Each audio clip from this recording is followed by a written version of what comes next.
नमस्ते। 3F vertical position में 2 millimetre thickness के माइल्ड स्टील शीट पर फिलेट टी जॉइंट वेल्डिंग के सेशन में आपका स्वागत है। चलिए इस सेशन के उद्देश्यों को देखते हैं। इस सेशन के अंत में आप निम्न के बारे में बता पाएंगे: ड्राइंग के अनुसार जॉब तैयार करना, वर्टिकल पोजीशन में जॉब को सेट करना, फिलर रॉड, नोजल और गैस प्रेशर को सिलेक्ट करना, न्यूट्रल फ्लेम और टैक वेल्डिंग को सेट करना, जॉब को अपवर्ड डायरेक्शन में वेल्ड करना, जॉइंट को साफ करना और वेल्ड के दोषों पर निरीक्षण करना। फिलेट टी जॉइंट के लिए जरूरत पड़ने वाली पहली टूल हैकसॉ है। यह एक हैंड पावर टूल है जिसमें ब्लेड होता है, जिसे हैकसॉ ब्लेड के रूप में जाना जाता है। अगला टूल मेटल फाइल है, जो एक हैंड टूल है जिसे जॉब से अतिरिक्त मटेरियल निकालने के लिए उपयोग किया जाता है। फाइल्स विभिन्न क्रॉस सेक्शन और टीथ में आते हैं। तीसरा टूल बेंच वाइज है, जो मेटल वर्किंग के लिए एक बेसिक क्लैंपिंग टूल है। मेटल पीस को कसकर पकड़कर काम करने के लिए बेंच वाइज में 2 जॉस होते हैं। अगला वेल्डिंग टेबल है, जो वेल्डिंग गतिविधियों के लिए वर्क बेंच के रूप में काम करता है। वेल्डिंग टेबल का प्लेटफॉर्म हाइट वेल्डर के कमर के लेवल पर होना चाहिए। अगला oxy acetylene welding machine OAW है। इसमें ऑक्सीजन और एसिटिलीन सिलेंडर्स, रेगुलेटर्स, होजेस और टॉर्च शामिल है। अगला टूल वायर ब्रश है।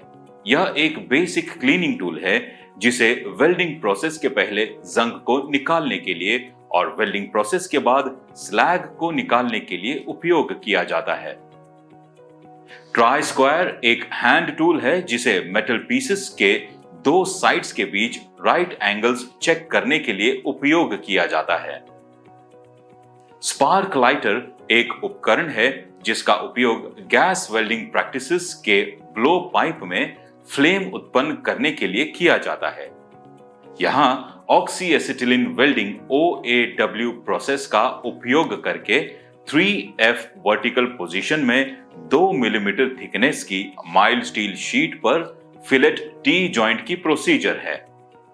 सबसे पहले किसी भी जंग, गंदगी या अन्य दूषित पदार्थों को हटाने के लिए वायर ब्रश का उपयोग करके वेल्डिंग एरिया को अच्छी तरह से साफ करें, ताकि यह सुनिश्चित हो सके कि वेल्ड मजबूत और दोषों से मुक्त है।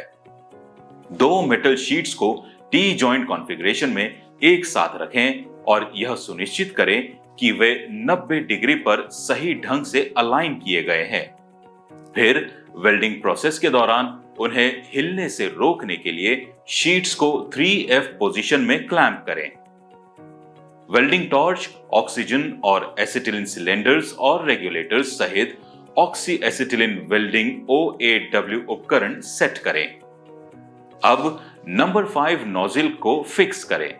1.5 मिलीमीटर डायमीटर वाली CCMS फिलर रॉड का चयन करें और दोनों गैसेस के लिए गैस प्रेशर को 0.15 किलोग्राम प्रति सेंटीमीटर वर्ग पर सेट करें। वेल्डिंग प्रोसेस शुरू करने से पहले उचित पर्सनल प्रोटेक्टिव इक्विपमेंट पहनने का सुनिश्चित करें। उत्पन्न किए गए न्यूट्रल फ्लेम से क्लैंप किए गए 2 मेटल के वेल्ड जोन को प्री हीट करें। अब CCMS फिलर वायर से वर्कपीस को टी जॉइंट के रूप में टैक करें। यह सुनिश्चित करें कि ब्लो पाइप का एंगल 75 से 80 डिग्री तक है और फिलर रॉड का एंगल 40 डिग्री तक है। इसके अलावा शीट सरफेस के बीच के ब्लो पाइप एंगल को 45 डिग्री के रूप में मेंटेन करें। वेल्डमेंट प्लेन के साथ ब्लो पाइप को 45 डिग्री के अपवर्ड फ्लेम एक्सिस एंगल पर रखकर नीचे से ऊपर की दिशा में जॉइंट को वेल्ड करना शुरू करें। जॉइंट से समान दूरी बनाए रखना सुनिश्चित करें और इसे फिलर मेटल से पूरी तरह से फिल करें। वेल्ड पूरा होने के बाद किसी भी क्रैक को रोकने के लिए इसे धीरे धीरे ठंडा होने दें।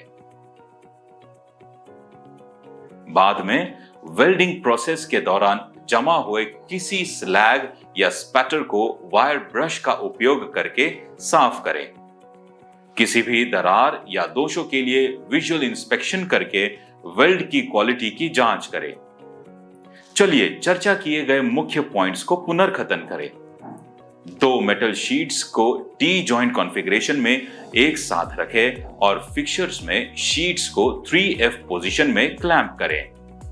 ऑक्सी एसिटिलीन वेल्डिंग इक्विपमेंट को सेट करें और न्यूट्रल फ्लेम में प्री हीट करें। CCMS फिलर वायर से वर्कपीस को टैग करें।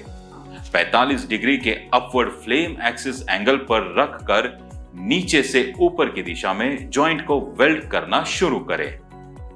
हम अब इस सेशन के अंत तक पहुंच गए हैं। आशा है कि आपको 3F वर्टिकल पोजीशन में 2 मिलीमीटर थिकनेस के माइल्ड स्टील शीट पर फिलेट टी जॉइंट वेल्डिंग के बारे में पूरी तरह समझ आ गई होगी। अगले सेशन में मिलते हैं।